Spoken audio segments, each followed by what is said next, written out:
We've all had that feeling, the one where you just something, even when you have no idea why.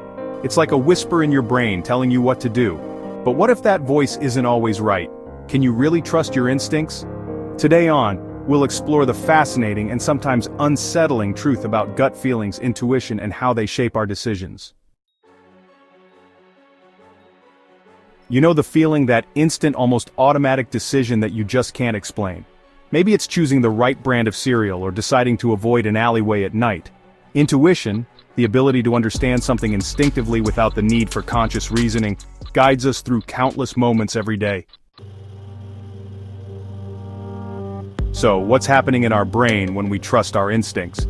Scientists say that our brain is constantly processing information, making sense of our surroundings, and making predictions about the future.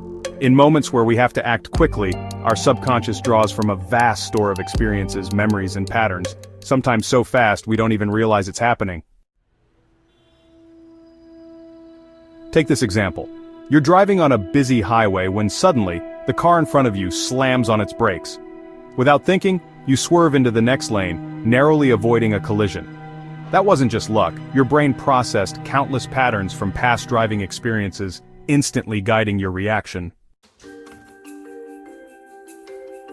At the core of our intuition is something called implicit memory.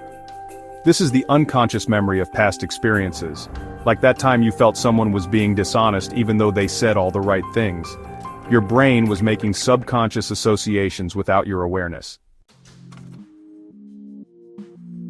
Your brain doesn't just rely on logic to make decisions. It also taps into emotional responses, which are powerful and sometimes overwhelming.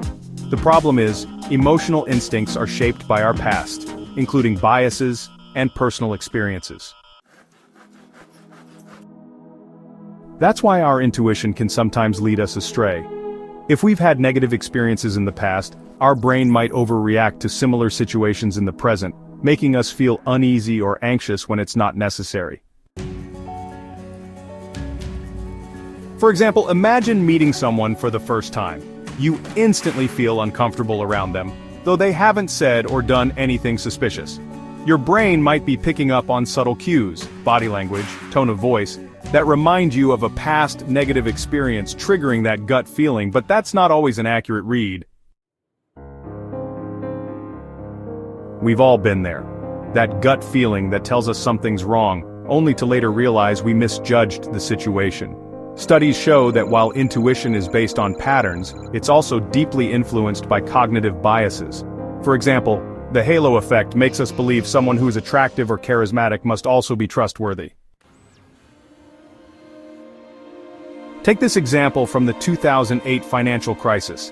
Many people made investment decisions based on the gut feeling that housing prices would keep rising, or that certain stocks were safe because they had done well in the past. Unfortunately, those gut feelings were deeply flawed, fueled by optimism bias, our tendency to believe that things will always go well. Sometimes our gut feelings are influenced by our emotions. In relationships, anxiety can trigger a gut feeling that something's wrong, even when it's not. This often leads to overthinking and making decisions based on fear rather than actual evidence. So, it's crucial to question those gut feelings before acting on them. But it's not all doom and gloom for intuition. There are situations where our instincts are spot on. When you have years of experience in a particular field, your gut feeling is not just a hunch, it's the result of deep expertise. That's called expert intuition. For instance, emergency room doctors often have to make life or death decisions in mere seconds. Their intuition, honed through years of experience, helps them make those calls. A doctor might see a patient and immediately know that the symptoms suggest a heart attack without needing to run every test. Their gut feeling is rooted in expertise, pattern recognition. In situations like this, intuition can actually save lives. We rely on both intuition and scientific evidence. But the more experienced we are, the more we trust our gut because we've seen similar cases time and time again. So, how do we harness the power of our instincts without letting them mislead us? Here are a few ways you can use your gut feelings wisely. Recognize your biases. Before trusting your gut, pause and think about whether any biases are influencing your judgment. Are you making assumptions based on past experiences or emotions? Combine instinct with logic. Don't rely on intuition alone, especially for high-stakes decisions. Use logic and reason to back up your gut feelings, especially when you have the time to gather more information. Use intuition in areas of expertise. Instincts are much more reliable when they're shaped by experience.